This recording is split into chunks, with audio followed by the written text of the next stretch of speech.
Los registros del Tribunal del Condado de Cumberland, Carolina del Norte, cuentan una historia que los funcionarios locales intentaron desesperadamente enterrar durante más de un siglo. Entre 1832 y 1839, 7 mujeres jóvenes desaparecieron sin dejar rastro de la misma comunidad rural, todas compartiendo una conexión inquietante. Habían dado a luz recientemente. Lo que las autoridades descubrieron en la primavera de 1839 sacudiría los cimientos de la sociedad educada y revelaría una red de engaños tan elaborada que incluso hoy los historiadores debaten si la verdad completa alguna vez salió a la luz. El caso de Mercy y Charity Goodwin expondría no solo la obsesión retorcida de un hombre, sino también toda una red de corrupción que llegaba desde la más humilde granja hasta las familias más prestigiosas del estado. Antes de continuar con la historia de las hermanas Goodwin y del hombre que destruiría sus vidas, necesitamos que seas parte de nuestra comunidad de buscadores de la verdad. Suscríbete a Liturgy of Fear y activa la campanita de notificaciones para que nunca te pierdas estos relatos olvidados de la oscuridad estadounidense. Y cuéntanos en los comentarios, ¿desde qué estado nos escuchas? Nos encanta conectar con otros entusiastas del misterio en todo el país. La primavera de 1839 demostraría que a veces las fachadas más bellas esconden los secretos más horripilantes y que en los rincones rurales de Carolina del Norte la justicia se movía lentamente, mientras el mal florecía a plena vista. Las colinas onduladas del condado de Cumberland siempre habían sido amables con quienes estaban dispuestos a trabajar su suelo arcilloso rojo. Para 1839, la región se había vuelto próspera gracias al cultivo de tabaco y al flujo constante de comerciantes que viajaban entre Fayetteville y los asentamientos del oeste. Era un lugar donde los apellidos tenían peso, donde la palabra de un hombre era su vínculo, y donde las jóvenes de buena cuna podían esperar casarse bien si poseían tanto belleza como virtud. Mercy y Charity Goodwin poseían ambas en abundancia. Con 22 años de edad, las gemelas idénticas eran famosas en todo el condado por su impresionante apariencia, su cabello castaño rojizo en cascada que atrapaba la luz como cobre bruñido, ojos del color del musgo invernal y rasgos tan perfectamente simétricos que los extraños a menudo se detenían a mitad de conversación simplemente para mirarlas. Nacidas de respetados terratenientes que habían construido su fortuna mediante cuidadosas inversiones tanto en propiedades como en reputación, las hermanas se habían criado con todas las ventajas que su posición podía ofrecer. Pero la muerte no tiene en cuenta la posición social. La epidemia de fiebre amarilla de 1837 había barrido la región como una guadaña a través del trigo, cobrando la vida de ambos padres en el lapso de una semana. Las deudas familiares, cuidadosamente ocultas tras un barniz de prosperidad, se hicieron exigibles con asombrosa rapidez. Los campos de tabaco, la elegante casa con su amplio porche delantero y barandillas talladas a mano, incluso las joyas de su madre. Todo fue vendido para satisfacer a los acreedores, que no mostraron piedad por dos jóvenes en duelo. Para el invierno de 1838, Mercy y Charity se encontraron viviendo en una habitación estrecha de una pensión sobre la tienda general de Hensley, sobreviviendo con los magros salarios que Charity ganaba enseñando a los hijos de los granjeros locales a leer y escribir. Mercy, cuya constitución siempre había sido más delicada, luchaba por encontrar trabajo que no comprometiera su último vestigio de respetabilidad. Las gemelas habían aprendido una dura lección que muchas mujeres de su época conocían demasiado bien. La belleza y la buena cuna no significaban nada sin la protección de un tutor masculino y la seguridad financiera. Fue durante este período de incertidumbre desesperada que Jeremiah Whitlow entró en sus vidas como una respuesta a sus oraciones. Whitlow era todo lo que las hermanas necesitaban en un posible pretendiente: rico, establecido y aparentemente amable. A los 38 años nunca se había casado, lo que él explicaba con un encantador autodesprecio acerca de ser demasiado exigente y estar demasiado dedicado a construir su imperio comercial. Su empresa comercial, Whitlow & Associates, lo había convertido en uno de los hombres más prósperos del condado, gracias a inversiones astutas en tabaco, algodón y las crecientes conexiones ferroviarias que estaban transformando la economía de Carolina del Norte. No era convencionalmente atractivo. Sus rasgos eran demasiado afilados, su figura demasiado delgada y sus ojos azul pálido tenían una intensidad que algunos encontraban inquietante.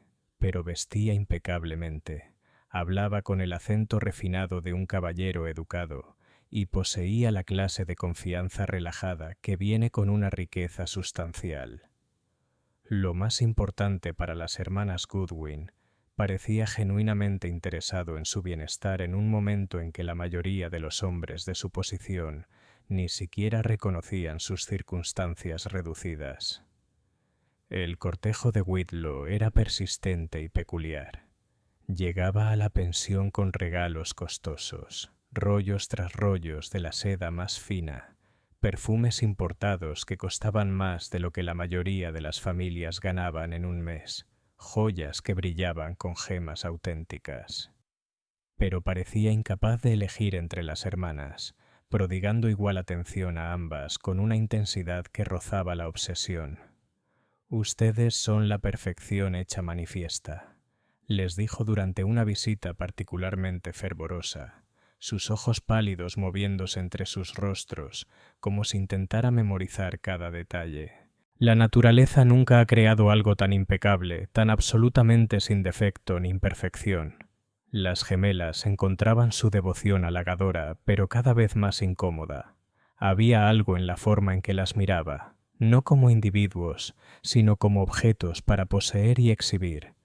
Cuando propuso matrimonio en la primavera de 1839, hizo una petición inusual que debería haber servido como advertencia. «No puedo elegir entre una perfección tan idéntica», declaró, tomando ambas manos en las suyas. «La providencia me ha bendecido con suficiente riqueza para proveer para ambas.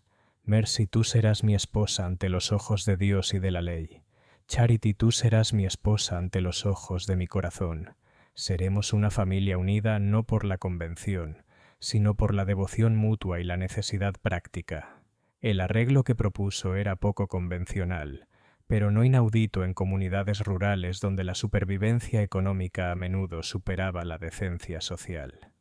La poligamia era ilegal, pero muchos hogares incluían hermanas solteras o primas de la esposa, especialmente cuando las circunstancias financieras lo exigían. Whitlow les aseguró que Charity sería tratada con todo el respeto y la comodidad de una verdadera esposa, careciendo solo del estatus legal que pertenecería únicamente a Mercy. Para dos mujeres enfrentando la indigencia, la oferta parecía un milagro. Vivirían con comodidad en la extensa finca de Whitlow, Rosemont, con su mansión de 40 habitaciones y terrenos inmensos. No les faltaría nada y, quizá lo más importante, permanecerían juntas en tiempos inciertos. Ninguna de las dos notó la colección de retratos en miniatura que adornaban el estudio de Whitlow, cada uno representando a una joven hermosa con la misma coloración y rasgos generales. Ninguna cuestionó por qué un hombre de su riqueza y posición había permanecido soltero tanto tiempo, y ninguna entendió que acababan de aceptar entrar en una pesadilla que ya había cobrado la vida de otras 7 inocentes. La boda tuvo lugar en una mañana húmeda de junio de 1839, con solo el ministro local y 2 testigos presentes. Whitlow había insistido en una ceremonia sencilla, explicando que las celebraciones elaboradas solo atraerían atención no deseada sobre su arreglo poco convencional. La ceremonia en sí se sintió apresurada y extrañamente impersonal, con Whitlow recitando sus votos mientras miraba a algún punto más allá del hombro de Mercy, como si estuviera hablando con alguien que no estaba allí. Rosemont resultó ser aún más magnífica de lo que las hermanas habían imaginado. Construida en estilo federal con columnas imponentes y carpintería intrincada, la mansión se alzaba sobre una colina con vistas a miles de acres de tierras agrícolas productivas. El interior estaba amueblado con piezas importadas de Europa, muebles de caoba que brillaban como espejos oscuros, alfombras persas que se sentían como seda bajo sus pies y candelabros de cristal que proyectaban fragmentos de arco iris sobre paredes cubiertas de papel pintado de seda hecho a mano. Pero a pesar de toda su grandeza, Rosemont se sentía extrañamente impersonal. Las habitaciones estaban bellamente decoradas, pero eran estériles, como si estuvieran diseñadas para ser admiradas y no habitadas. No había retratos familiares, ni recuerdos personales, nada que hablara del hombre que supuestamente llamaba hogar a ese lugar. Incluso el dormitorio del propio Whitlow estaba amueblado de manera espartana, conteniendo solo lo esencial y nada que pudiera revelar su personalidad o historia.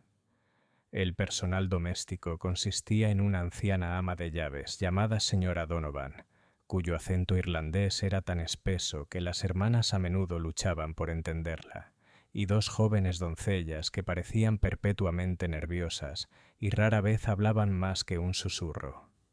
También estaba Samuel, el encargado de los terrenos, que vivía en una cabaña cerca de los establos y se comunicaba principalmente con gestos y asentimientos. Todos ellos llevaban menos de 2 años con Whitlow, habiendo reemplazado al personal anterior que, según la señora Donovan, había encontrado empleo en otro lugar de manera bastante repentina. Los primeros meses de matrimonio pasaron en un torbellino de lujo y creciente inquietud.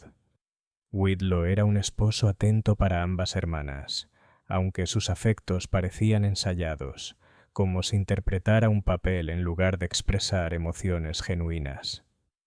Pasaba horas simplemente observándolas mientras leían o cosían. Sus ojos pálidos seguían cada uno de sus movimientos con una intensidad que las hacía sentirse como especímenes bajo vidrio. «Debéis mantener vuestra perfección», les recordaba constantemente. «Postura perfecta, cutis perfecto, porte perfecto. Nada debe estropear vuestra belleza impecable».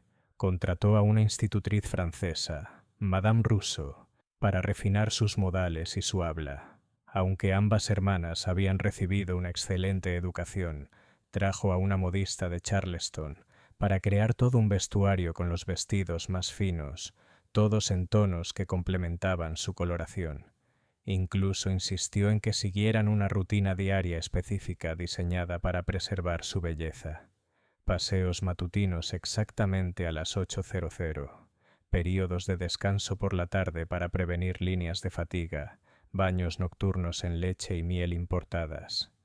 Las restricciones parecían atentas al principio, incluso halagadoras, pero gradualmente comenzaron a sentirse como una jaula decorada con seda y oro. Para el otoño, ambas hermanas estaban embarazadas. La noticia debería haber traído alegría, pero la reacción de Whitlow fue inquietante por su intensidad.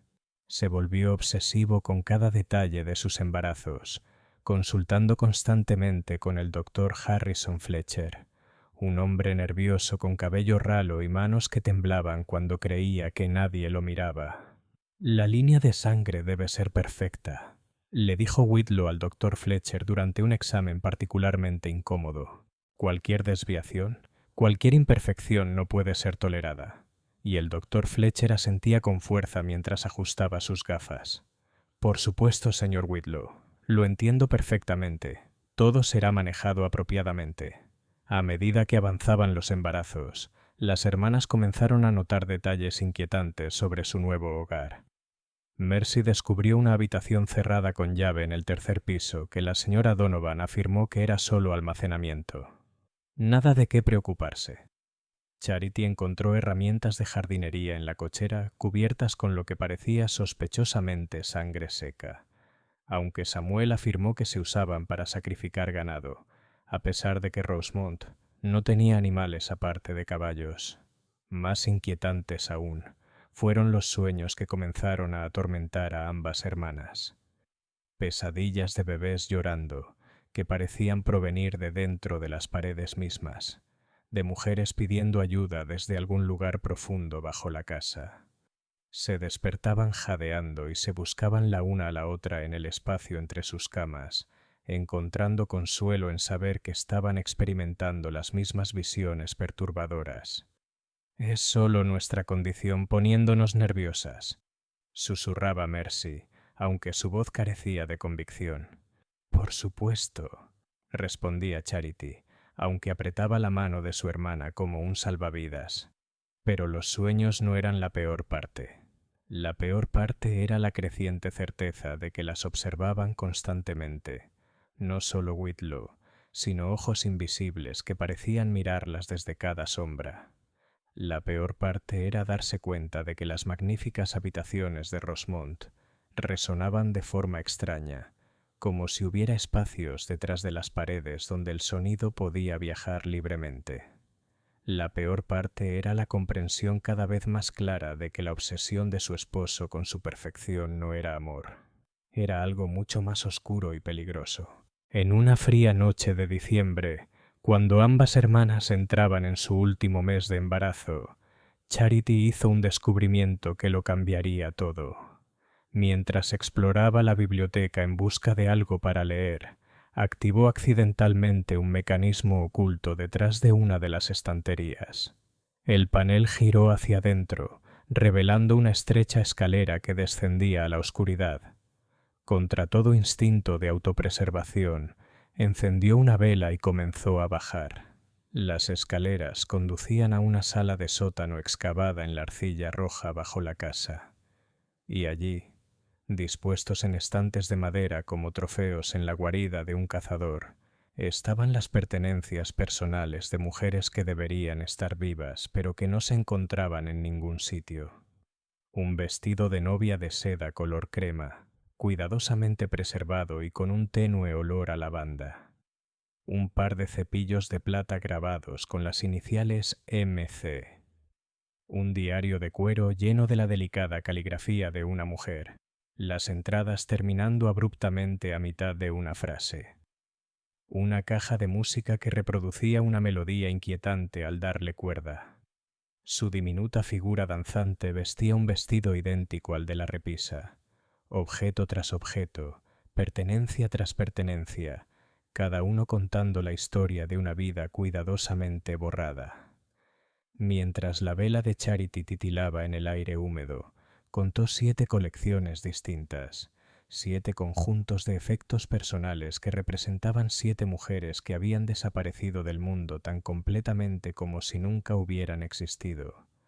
Al fondo de la sala, arañados en la pared de arcilla con lo que debieron ser uñas, había nombres y fechas.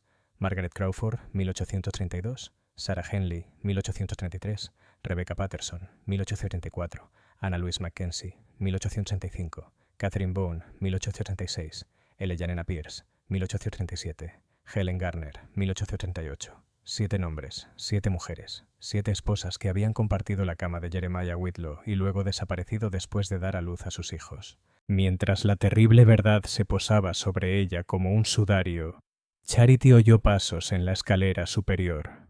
La voz de su esposo flotaba hacia abajo, llamándola por su nombre con el mismo tono suave que siempre usaba, como si estuviera llamando a una mascota querida.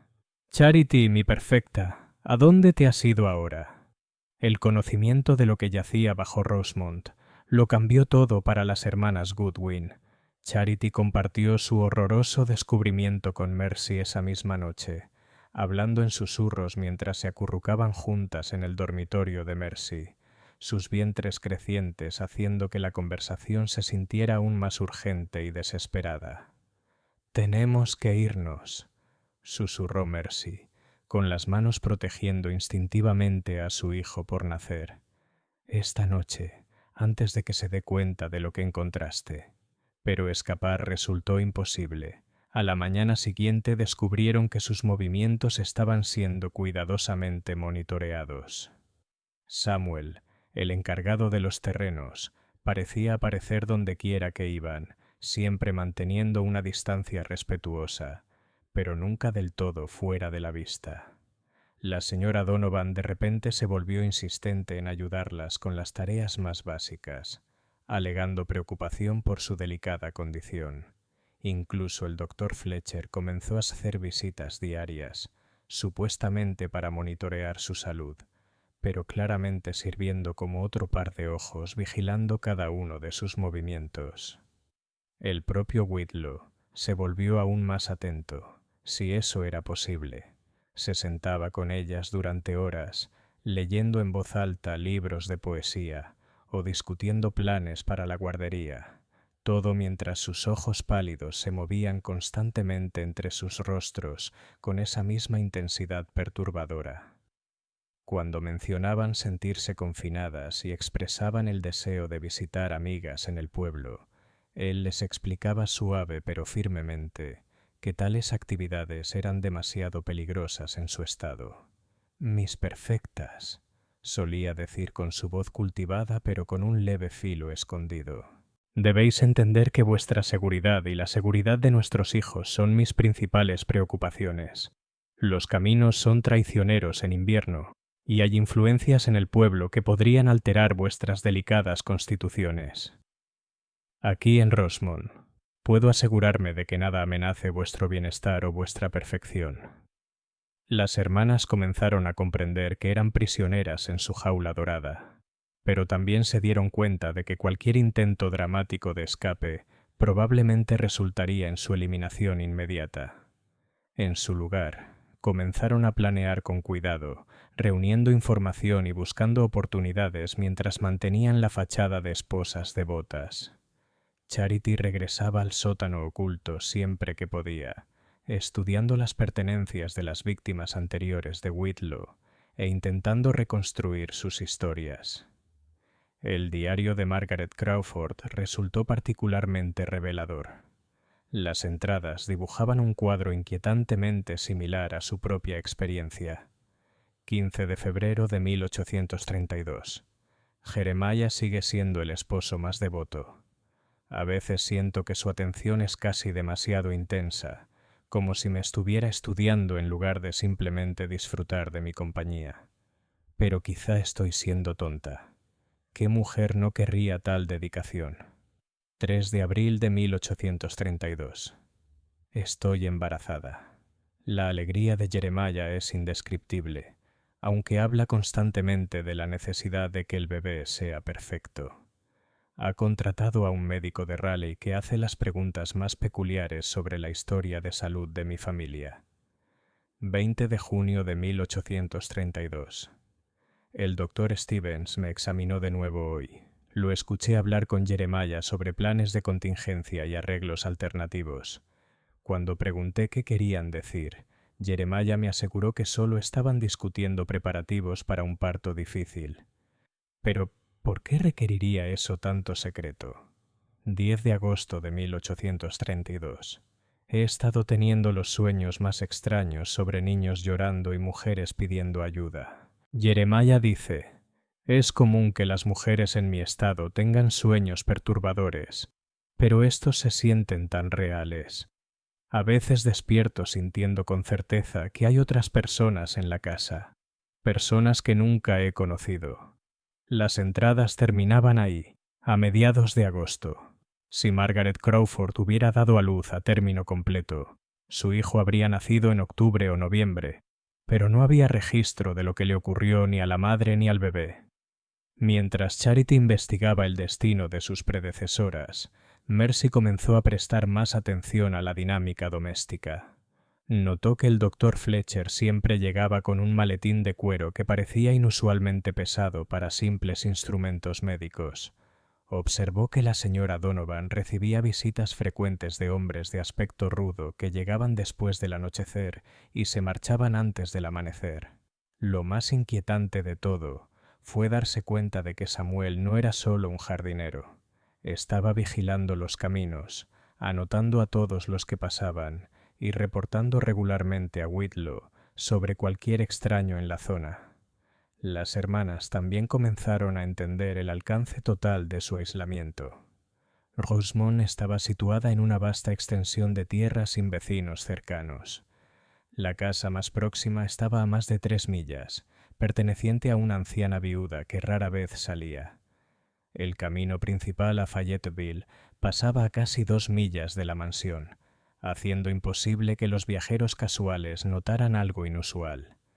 Whitlow había elegido su ubicación cuidadosamente, asegurando que cualquier cosa que ocurriera en Rosemont permaneciera oculta del mundo exterior. Cuando enero se convirtió en febrero y se acercaban las fechas previstas para el parto, la desesperación de las hermanas creció.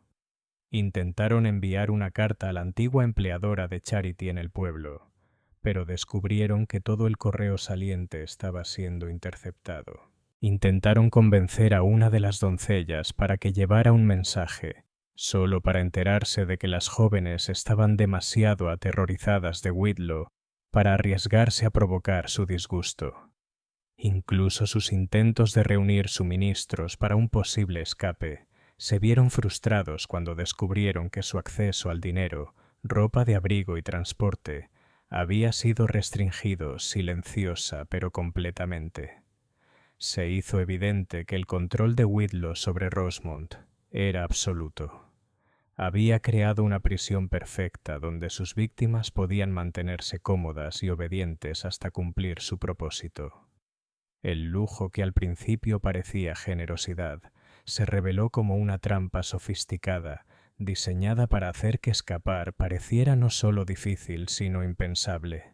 El punto de quiebre llegó en una amarga noche de febrero cuando Mercy entró en trabajo de parto 3 semanas antes de lo previsto. A medida que se intensificaban las contracciones, la trasladaron a una habitación especialmente preparada que las hermanas nunca habían visto antes. Una cámara esterilizada y blanqueada en el ala este de la mansión que parecía más un hospital que un dormitorio. El doctor Fletcher llegó en el plazo de 1 hora, acompañado de 2 asistentes cuyos rostros no reconocían y cuyas credenciales médicas nunca se mencionaron. Mientras el parto de Mercy avanzaba durante la noche, Charity fue desterrada a una habitación adyacente donde podía oír los gritos de su hermana, pero no ofrecer consuelo. A través de las delgadas paredes, también podía escuchar las conversaciones entre el doctor Fletcher y sus asistentes, que la llenaban de un temor creciente. El espécimen parece estar desarrollándose normalmente, sin defectos ni anomalías evidentes, y la condición de la madre es lo bastante fuerte para el parto, pero seguiremos el protocolo habitual después. El señor... Whitlow había sido muy específico con el cronograma. Los arreglos para el transporte estaban todos preparados. El contacto en Wilmington esperaba la entrega dentro de la semana. Charity presionó su oído contra la pared, con el corazón desbocado al comenzar a entender de qué se hablaba. Estos hombres no eran solo médicos. Eran parte de una operación cuidadosamente organizada que trataba tanto a las madres como a los bebés como mercancía para ser procesada y distribuida. Justo antes del amanecer, los gritos de Mercy se detuvieron de repente. El doctor Fletcher salió de la sala de partos, con el rostro sombrío y las manos ensangrentadas. Habló brevemente con Whitlow en voz baja antes de acercarse a Charity con la devastadora noticia. «Lo siento muchísimo», dijo sin poder mirarla a los ojos. «El bebé nació muerto. Y tu hermana. Las complicaciones fueron demasiado graves. Falleció pacíficamente hace solo unos minutos». Pero Charity no había oído ningún llanto de bebé, y lo más importante, había oído a Mercy llamándola por su nombre momentos antes del silencio repentino. Su hermana no había muerto pacíficamente. Había muerto pidiendo ayuda que nunca llegó. Mientras la terrible realidad de su situación se estrellaba sobre ella, Charity comprendió que ahora estaba completamente sola con un hombre que había asesinado a su hermana y robado a su hijo, y que su propio bebé nacería en cuestión de días. El juego ya no era escapar, era sobrevivir. Los días posteriores a la supuesta muerte de Mercy pasaron en una neblina de dolor y terror para Charity. Whitlow interpretaba el papel de viudo afligido con una convicción perturbadora, organizando un servicio fúnebre que atrajo a vecinos solidarios de todo el condado. El ataúd cerrado fue enterrado en el cementerio familiar de Rosemont, con todos los honores, incluida una lápida de granito con el nombre y las fechas de Mercy, pero Charity conocía la verdad. De noche, cuando la casa supuestamente dormía, podía oír sonidos provenientes del sótano que ningún duelo podía explicar. Voces amortiguadas, pasos y, lo más horripilante de todo, el sonido distante de un bebé llorando. El bebé de su hermana estaba vivo y, muy posiblemente, Mercy también. La revelación de que Whitlow mantenía vivas a sus víctimas, al menos temporalmente, añadía nuevas dimensiones de horror a su situación. La muerte, al parecer, no era el destino inmediato de sus esposas. Algo mucho peor las esperaba en las profundidades bajo Rosemont. El doctor Fletcher continuó con sus visitas diarias, supuestamente para vigilar la salud de Charity mientras lloraba y se preparaba para su propio parto. Pero sus exámenes habían adquirido un desapego clínico que le erizaba la piel. Ya no le hablaba como a una paciente, la observaba como un criador de ganado, evalúa su stock de cría. El sujeto responde bien al estrés, le oyó decir a Whitlow después de un examen particularmente invasivo. El embarazo parece no haberse visto afectado por el trauma reciente. Debemos esperar un parto normal dentro de la semana. ¿Y los arreglos de transporte?, preguntó Whitlow. Confirmados. El contacto en Charleston ha expresado especial interés en este espécimen debido a la genética gemela. El comprador ofrece un precio premium. Excelente. ¿Y lo otro? La instalación en Wilmington está preparada para alojamiento a largo plazo. El sujeto anterior se ha adaptado bien al nuevo entorno y el bebé ha sido colocado con éxito con la familia en Virginia. Charity sintió que la sangre se le helaba al procesar lo que estaba escuchando. Mercy estaba viva, prisionera en algún lugar llamado la instalación en Wilmington, mientras su bebé había sido vendido a desconocidos en Virginia. Toda la operación era mucho más extensa de lo que había imaginado, involucrando múltiples ubicaciones y lo que parecía ser una red de compradores y vendedores de seres humanos. Mientras se acercaba a su propio parto, Charity tomó una decisión desesperada. Si no podía escapar antes de dar a luz, tendría que encontrar la manera de exponer los crímenes de Whitlow desde dentro del sistema. Pero primero necesitaba pruebas que convencieran al mundo exterior. Durante las noches siguientes, comenzó una peligrosa campaña de espionaje dentro de su propio hogar. Usando su conocimiento de los pasajes ocultos de la casa, exploró áreas que antes estaban prohibidas, reuniendo evidencia de la operación de Whitlow. En su estudio descubrió un libro de contabilidad que registraba transacciones en un código simple pero condenatorio. Specimen MC, delivered February 1832. Subject Wilmington, Product Richmond, Payment 800. Specimen SH delivered March 1833. Subject Charleston, Product Savannah, Payment 950. Specimen RP delivered January 1834. Subject Norfolk, Product Baltimore, Payment Lithuania. El patrón era claro y aterrador. Specimen se refería a las madres que eran enviadas a varias ubicaciones después de dar a luz. Product se refería a los bebés que se vendían a compradores en diferentes ciudades. Los pagos aumentaban con el tiempo, lo que sugería que la operación de Whitlow se estaba volviendo más sofisticada y rentable. Aún más condenatoria era una colección de correspondencia oculta detrás de un falso fondo en el cajón de su escritorio. Cartas de contactos en Charleston, Wilmington, Norfolk y otras ciudades costeras detallaban los requisitos específicos de su clientela. Algunos compradores querían niños para adopción por familias ricas que no podían tener los suyos. Otros buscaban jóvenes para propósitos que no se mencionaban explícitamente, pero que podían inferirse fácilmente del lenguaje codificado. El descubrimiento más escalofriante fue una carta fechada apenas 2 semanas antes. Jeremiah, el comprador de Charleston, ha solicitado específicamente gemelos si están disponibles. Pago premium de $2,000 por el par igualado en buen estado. El contacto de Richmond ha expresado interés en el potencial reproductivo de la genética idéntica. Plazo recomendado para la próxima entrega, HM. La carta estaba firmada con las iniciales HM y llevaba el membrete de una empresa llamada Southern Maritime Trading, con sede en Wilmington. Charity se dio cuenta de que Whitlow no actuaba solo. Era parte de una red regional que trataba a los seres humanos como ganado para ser criados, comprados y vendidos. Mientras fotografiaba los documentos con una pequeña cámara que había encontrado entre las pertenencias del sótano, al parecer perteneciente a una de las víctimas anteriores de Whitlow que había intentado reunir pruebas similares, Charity oyó pasos en el pasillo fuera del estudio. Rápidamente devolvió todo a su lugar y volvió a su habitación por los pasajes ocultos, con el corazón latiendo con una mezcla de terror y determinación. A la mañana siguiente, tomó una decisión calculada que salvaría su vida o la acabaría de inmediato. Durante la visita diaria del Dr. Fletcher, lo confrontó directamente sobre lo que había aprendido.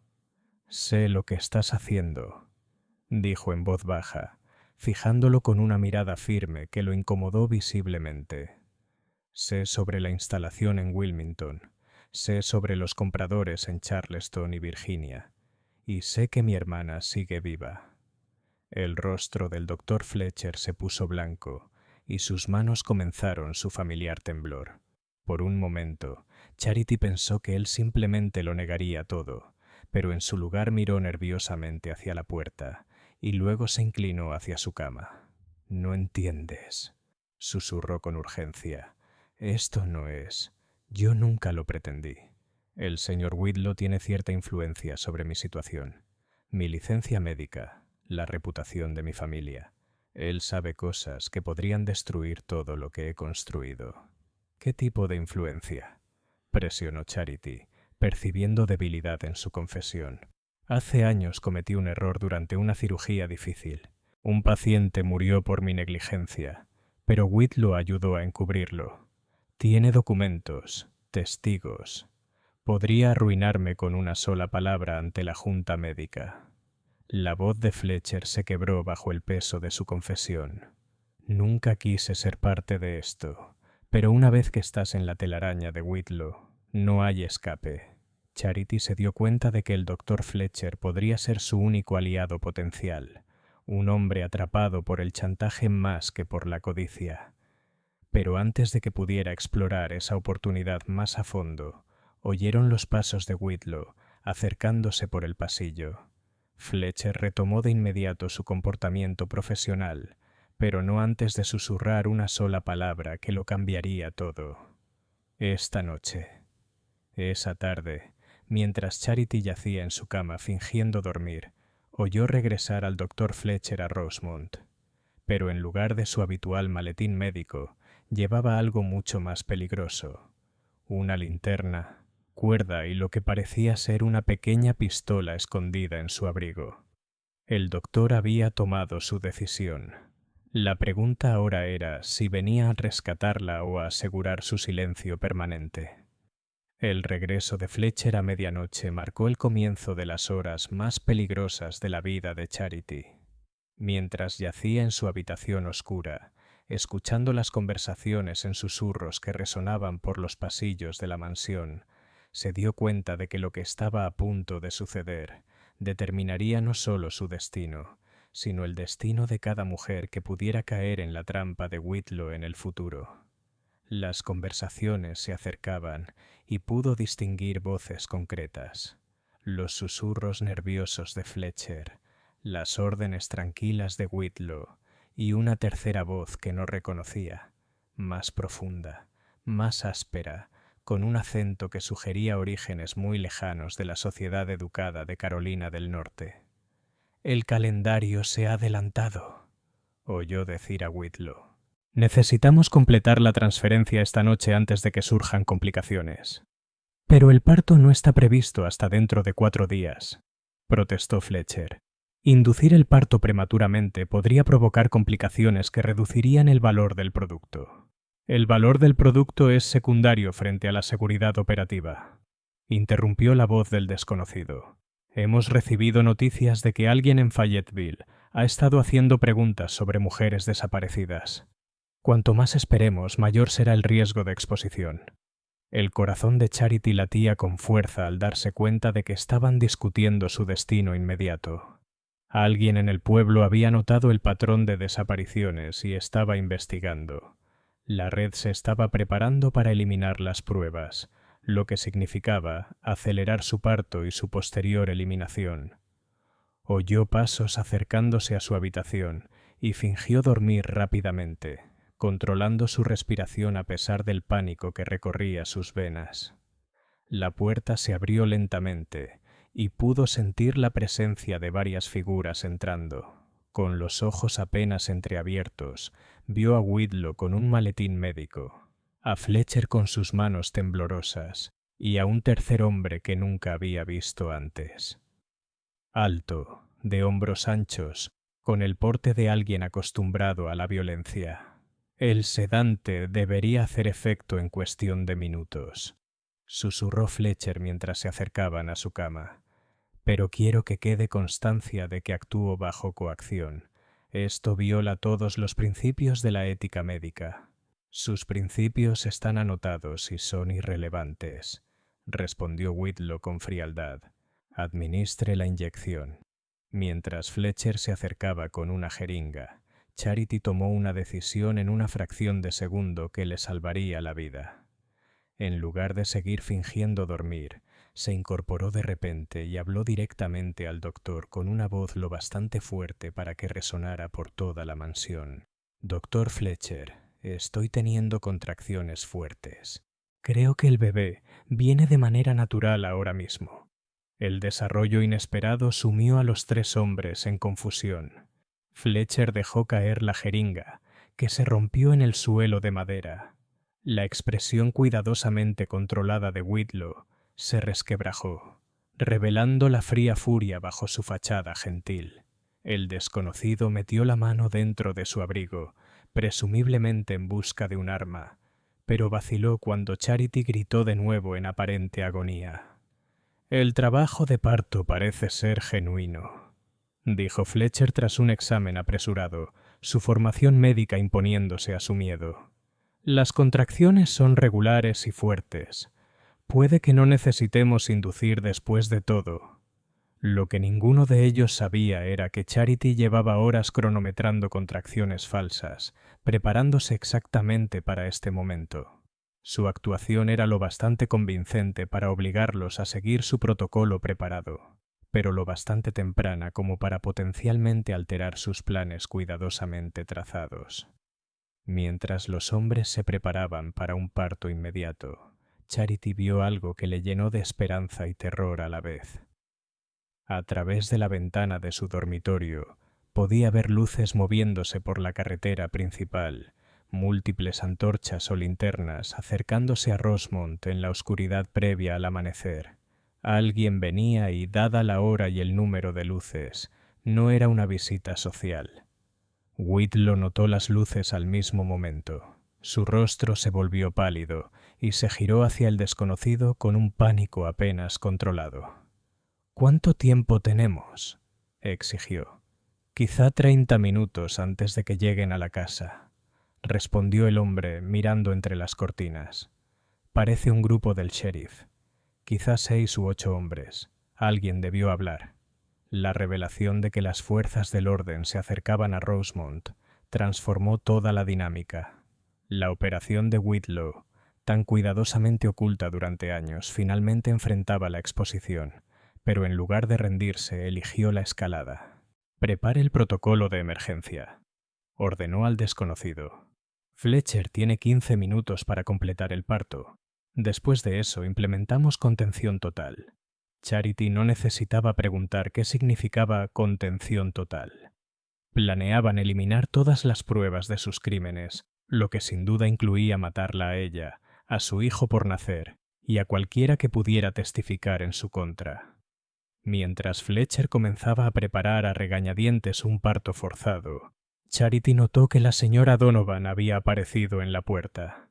El rostro de la anciana ama de llaves estaba surcado de lágrimas y se retorcía las manos con obvia angustia. «Señor Whitlow», dijo con su marcado acento irlandés, «no puedo seguir siendo parte de esto. Esa chica es casi una niña, y lo que usted planea es asesinato, simple y llano». «Su conciencia está anotada, señora Donovan», respondió Whitlow sin mirarla, «pero seguirá obedeciendo órdenes o se unirá a los sujetos en Wilmington. La elección es suya». La amenaza contra la señora Donovan revelaba otra capa del control de Whitlow. Incluso su personal doméstico era prisionero, mantenido en línea a través del miedo y las amenazas contra su propia seguridad. Pero también sugería que el ama de llaves podría ser una aliada inesperada si Charity lograba comunicarse con ella. A medida que las luces que se acercaban se hacían más brillantes y los sonidos de caballos se volvían audibles, la tensión en la habitación alcanzó un punto de ruptura. Las manos de Fletcher temblaban tanto que apenas podía sostener sus instrumentos. El desconocido se colocaba cerca de la ventana con su arma desenfundada. Whitlow caminaba de un lado a otro como un animal enjaulado, su refinamiento cuidadosamente cultivado finalmente resquebrajándose bajo la presión. «Doctor Fletcher», dijo Charity, su voz resonando claramente en el silencio tenso. «Antes de que proceda, creo que debería saber que ya he documentado todo. Los libros de contabilidad, la correspondencia, los nombres y las fechas en el sótano. Lo he registrado todo. Era un farol desesperado, pero tuvo el efecto previsto». Fletcher detuvo sus preparativos y la miró conmocionado. Whitlow se giró bruscamente, con sus ojos pálidos ardiendo de furia. «¿Qué has dicho?», exigió. «Dije que he documentado toda su operación», repitió Charity, devolviendo su mirada con valentía desafiante. «Cada transacción, cada víctima, cada contacto en su red, y si me pasa algo, esa información será entregada a las autoridades».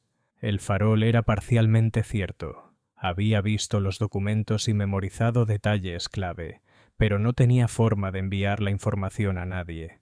Sin embargo, la llegada de la ley sugería que alguien más ya había reunido suficiente evidencia para justificar una investigación. La reacción de Whitlow fue rápida y violenta. La golpeó en la cara con suficiente fuerza para tirarla contra las almohadas, pero el golpe solo fortaleció su determinación. «Estúpida niña», gruñó, su acento cultivado resbalando para revelar algo mucho más siniestro debajo.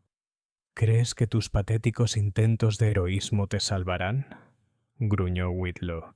«He estado perfeccionando esta operación durante 8 años. Nadie ha escapado jamás y nadie lo hará nunca». Pero incluso mientras hablaba, el sonido de jinetes llegó hasta los escalones delanteros de Rosemont. Voces resonaron en la oscuridad, voces oficiales exigiendo entrada en nombre de la ley. El desconocido se movió hacia la ventana y maldijo en voz baja. «Grupo del sheriff. Además parece que hay alguaciles federales», informó. «Alguien les ha dado suficiente evidencia para justificar una investigación completa». La revelación de que las autoridades federales estaban involucradas sugería que la red de Whitlow había atraído atención al más alto nivel. El tráfico de personas a través de las fronteras estatales era un delito federal, y la participación de alguaciles significaba que esto no era solo una investigación local. La señora Donovan dio un paso al frente de repente, su rostro surcado de lágrimas transformado por un coraje inesperado. «Fui yo», declaró, su acento irlandés espeso de emoción. «Avisé a mi sobrino en Fayetteville. Trabaja para el tribunal y sabía cómo contactar a las autoridades adecuadas. No podía ver a otra chica inocente desaparecer en ese sótano infernal». Whitlow se giró hacia ella con furia asesina, pero antes de que pudiera actuar, la puerta principal de Rosemont estalló hacia adentro. Pesadas botas retumbaron sobre los suelos de mármol mientras hombres armados se dispersaban por la mansión. Los gritos resonaron por los pasillos mientras los agentes de la ley comenzaban su registro sistemático. «Esto termina ahora». anunció el sheriff Thomas Crawford al irrumpir en el dormitorio, su pistola desenfundada y su placa brillando a la luz de la lámpara. Detrás de él venían 2 alguaciles federales y varios ayudantes, sus rostros tensos de determinación. El desconocido intentó alcanzar su arma, pero se encontró frente a 6 agentes armados que no tenían intención de permitirle disparar. Fletcher simplemente se desplomó en una silla, su rostro enterrado en las manos mientras el peso de sus crímenes finalmente lo abrumaba. Solo Whitlow mantenía la compostura, aunque sus ojos pálidos ardían de furia frustrada. «Caballeros», dijo intentando recuperar su tono culto, «me temo que ha habido un terrible malentendido. Esta joven es mi esposa y está en pleno trabajo de parto. Seguramente esta intrusión puede esperar hasta después».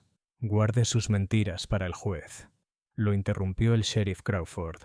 «Ya hemos encontrado el sótano, Whitlow. Hemos visto las pertenencias, los registros, todo, y tenemos testimonio de sobrevivientes». La palabra sobrevivientes golpeó a Charity como un golpe físico. Mercy podría seguir viva junto con otras mujeres que se presumían muertas. La investigación estaba mucho más avanzada de lo que nadie había imaginado. Mientras los agentes aseguraban la escena, el doctor Fletcher levantó la cabeza de entre sus manos y habló con una voz rota que se oyó en toda la habitación. «Testificaré», dijo en voz baja. «Les diré todo. La red, los contactos, los lugares donde mantienen a las mujeres. No puedo cargar más con este peso». Su confesión resultaría ser la clave que desmantelaría toda la conspiración. Pero primero, Charity necesitaba atención médica inmediata de alguien que no estuviera implicado en su intento de asesinato. Las siguientes horas pasaron en un torbellino de caos controlado mientras las autoridades federales transformaban Rosemont de una casa de horrores en una escena del crimen de un alcance sin precedentes, mientras un médico legítimo de Fayetteville atendía el parto genuino de Charity, que había progresado rápidamente debido al estrés de los acontecimientos de la noche. Equipos de investigadores documentaban sistemáticamente cada aspecto de la operación de Whitlow. El sótano oculto produjo pruebas que superaban incluso las peores expectativas. Más allá de las pertenencias personales de 7 mujeres asesinadas, los investigadores descubrieron registros detallados de una red de trata de personas que se extendía desde Carolina del Norte hasta Georgia, Virginia y Carolina del Sur. La operación había estado generando miles de dólares anuales mediante la venta de bebés a compradores adinerados y la trata de mujeres jóvenes para burdeles y compradores privados en toda la región. Pero el descubrimiento más impactante se produjo cuando los investigadores siguieron las indicaciones del Dr. Fletcher hasta un almacén en Wilmington. Allí, en condiciones que desafiaban la dignidad humana, encontraron a 12 mujeres encarceladas en lo que solo podía describirse como una instalación de cría. Entre ellas estaba Mercy Goodwin, viva pero profundamente traumatizada tras meses de cautiverio. El reencuentro entre las hermanas tuvo lugar 3 días después en una habitación de hospital en Fayetteville, donde Charity se recuperaba del nacimiento de su hijo, un bebé sano que nunca conocería los horrores que casi le arrebatan la vida. La recuperación física de Mercy llevaría semanas, pero sus cicatrices psicológicas requerirían mucho más tiempo para sanar. «Pensé que estabas muerta», susurró Charity mientras sostenía las manos temblorosas de su hermana.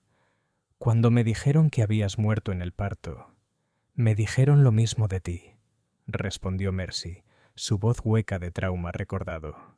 «Dijeron que tuviste complicaciones y no sobreviviste.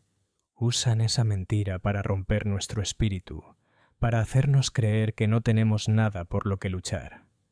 El alcance del engaño de Whitlow era asombroso en su crueldad. Al convencer a cada víctima de que sus seres queridos habían muerto, eliminaba la esperanza y reducía la resistencia. Mujeres que podrían haber luchado desesperadamente por regresar con sus familias, sucumbían en cambio a la desesperación y aceptaban su destino como ganado reproductor para su red. El testimonio del Dr. Fletcher reveló todo el grado de sofisticación de la operación. Whitlow se había establecido como un hombre de negocios respetable cuya riqueza y posición social le proporcionaban la cobertura perfecta para sus crímenes. Cultivaba relaciones con funcionarios corruptos que podían falsificar certificados de defunción y manipular registros. Mantenía contactos en toda la región que podían transportar víctimas y encontrar compradores tanto para mujeres como para niños. La red había operado con tal eficiencia que procesaba docenas de víctimas al año. Las jóvenes que desaparecían se registraban oficialmente como muertas en el parto o por diversas enfermedades. Sus bebés se vendían a compradores que creían estar adoptando huérfanos de fuentes legítimas. Las mujeres eran transportadas a instalaciones donde se las mantenía con vida para fines reproductivos hasta que dejaban de ser útiles. En ese momento simplemente desaparecían por completo. El método de selección de víctimas de Whitlow era particularmente siniestro. Apuntaba específicamente a mujeres aisladas por las circunstancias, huérfanas, viudas, inmigrantes sin conexiones locales. Se presentaba como un pretendiente generoso, ofreciendo rescate de situaciones desesperadas, haciendo que sus víctimas estuvieran agradecidas por una atención que en realidad era el comienzo de su pesadilla. El juicio que siguió se convirtió en uno de los casos criminales más sensacionales de la historia de Carolina del Norte. La red de Whitlow implicaba a ciudadanos prominentes en varios estados, lo que llevó a arrestos que alcanzaron los niveles más altos de la sociedad. Los compradores adinerados que habían adquirido niños traficados sin saberlo fueron procesados por su participación en la conspiración. Los funcionarios corruptos que habían falsificado registros fueron despojados de sus cargos y condenados a prisión. La cooperación del Dr. Fletcher con las autoridades le valió una sentencia reducida, pero pasaría el resto de su vida atormentado por su complicidad en las muertes y el sufrimiento de docenas de personas inocentes. Su testimonio detallado proporcionó a los fiscales las pruebas necesarias para desmantelar toda la red y garantizar que sus víctimas supervivientes recibieran justicia. El coraje de la señora Donovan al contactar con las autoridades fue reconocido como el factor clave que derribó la operación. Las conexiones de su sobrino en el tribunal habían proporcionado acceso a alguaciles federales especializados en investigar casos de trata de personas. Sin su disposición a arriesgar su propia seguridad, Charity y un sinfín de otras mujeres habrían desaparecido sin dejar rastro. El almacén en Wilmington reveló horrores adicionales que sorprendieron incluso a investigadores experimentados. Mujeres que habían estado encarceladas allí durante años describieron un programa sistemático de cría forzada, experimentación médica y tortura psicológica diseñada para romper su espíritu y hacerlas sumisas. Las que se resistían eran sometidas a castigos que a menudo resultaban en lesiones permanentes o la muerte. La instalación también contenía registros detallados de compradores en toda la región, incluyendo familias prominentes que habían comprado niños y hombres adinerados que habían adquirido mujeres para uso privado. La lista de clientes de la red parecía un directorio de la alta sociedad sureña, revelando que la operación de Whitlow había penetrado en los niveles más altos de la respetabilidad. A medida que la investigación se expandía, se descubrieron instalaciones adicionales en Charleston, Norfolk y Savannah. El alcance de la red era tan extenso que las autoridades federales estimaron que había traficado con cientos de mujeres y niños durante casi una década. El impacto económico por sí solo era asombroso. Los investigadores calcularon que la operación había generado más de $50,000 en ganancias ilegales, una fortuna equivalente a millones en moneda actual. Jeremiah Whitlow fue ejecutado en la horca el 15 de diciembre de 1840, tras ser declarado culpable de 17 cargos de asesinato, secuestro y trata de personas. Mantuvo su inocencia hasta el final, alegando que era simplemente un hombre de negocios incomprendido por una sociedad que no podía apreciar su visión de mejora humana mediante la cría selectiva. Su ejecución atrajo multitudes de toda la región, con muchas de las familias de sus víctimas viajando cientos de millas para presenciar cómo se hacía justicia. Entre los presentes estaban Mercy y Charity Goodwin, que habían pasado meses testificando en varios juicios y ayudando a las autoridades a localizar a otras víctimas en toda la red. La supervivencia y el coraje de las hermanas al exponer los crímenes de Whitlow las convirtieron en figuras celebradas en la lucha contra la trata de personas. Su historia fue publicada en periódicos de todo el país, sirviendo tanto de advertencia sobre los peligros que enfrentan las mujeres vulnerables como de inspiración para otras que pudieran encontrarse en circunstancias similares. El hijo de Charity, a quien llamó Thomas en honor al sheriff Crawford, creció conociendo toda la historia de su dramático nacimiento.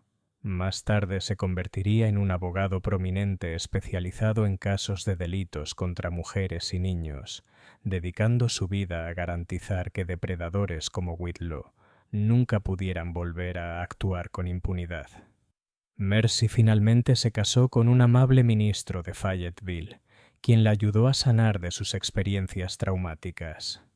Aunque nunca se recuperó del todo de sus meses de cautiverio, encontró propósito trabajando con otras sobrevivientes y abogando por una mejor protección de las mujeres vulnerables. Su propia hija, que había sido recuperada de compradores en Virginia, fue reunida con su madre gracias a los esfuerzos de los investigadores federales.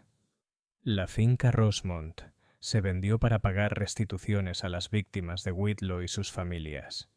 La mansión en sí fue finalmente demolida después de que los residentes locales se quejaran de que se había convertido en una atracción turística macabra. La tierra se dividió y se vendió a agricultores locales que gradualmente borraron todos los rastros de los horrores que habían ocurrido allí. El doctor Fletcher cumplió 8 años de prisión antes de ser liberado con la condición de que nunca volviera a ejercer la medicina. Pasó sus años restantes trabajando como dependiente en una pequeña farmacia de pueblo, viviendo en silencio con el peso de sus crímenes. Murió en 1857, supuestamente todavía atormentado por pesadillas sobre las mujeres y los niños cuyo sufrimiento había permitido. La señora Donovan recibió una recompensa sustancial de las autoridades federales por su papel en la exposición de la red. Usó el dinero para regresar a Irlanda, donde vivió cómodamente el resto de su vida. Su sobrino, que inicialmente había contactado a las autoridades, se convirtió en un respetado funcionario judicial, especializado en investigar delitos contra mujeres. La investigación más amplia sobre la red de Whitlow condujo a condenas de más de 30 individuos en 5 estados. El caso estableció precedentes legales importantes para procesar la trata de personas y obligó a las autoridades federales a desarrollar nuevos métodos para investigar delitos que cruzaban las fronteras estatales. El impacto del caso se extendió mucho más allá de la sala del tribunal. Las revelaciones sobre lo fácil que era para la sociedad respetable ocultar crímenes tan monstruosos llevaron a reformas en la investigación de personas desaparecidas y en la verificación de certificados de defunción. El uso sofisticado de conexiones empresariales legítimas como cobertura para actividades criminales cambió la forma en que las autoridades abordaron las investigaciones de delitos de cuello blanco. Para las sobrevivientes, la recuperación fue un proceso largo y difícil. Muchas de las mujeres rescatadas de las instalaciones de Whitlow lucharon con traumas físicos y psicológicos que las afectarían por el resto de sus vidas. Las redes de apoyo se desarrollaron de manera orgánica a medida que las sobrevivientes encontraban fuerza compartiendo sus experiencias y ayudándose mutuamente a sanar. El caso también destacó la vulnerabilidad particular de las mujeres que carecían de conexiones familiares o recursos financieros. Los defensores de la reforma utilizaron el caso Whitlow para impulsar mejores protecciones legales para huérfanas, viudas e inmigrantes, que a menudo eran blanco de depredadores debido a su aislamiento. Años después, mientras Charity se sentaba en su cómoda casa viendo a su hijo jugar con sus propios hijos, a menudo reflexionaba sobre lo fácilmente que su historia podría haber terminado de otra manera. El coraje de una ama de llaves irlandesa, la culpa de un médico corrupto y la persistencia de los investigadores federales se habían combinado para salvar su vida y exponer una red que de otro modo podría haber seguido operando durante años. Los registros oficiales del caso, incluidos testimonios detallados de sobrevivientes y pruebas documentadas de las operaciones de la red, fueron sellados durante 50 años para proteger la privacidad de las víctimas y sus familias.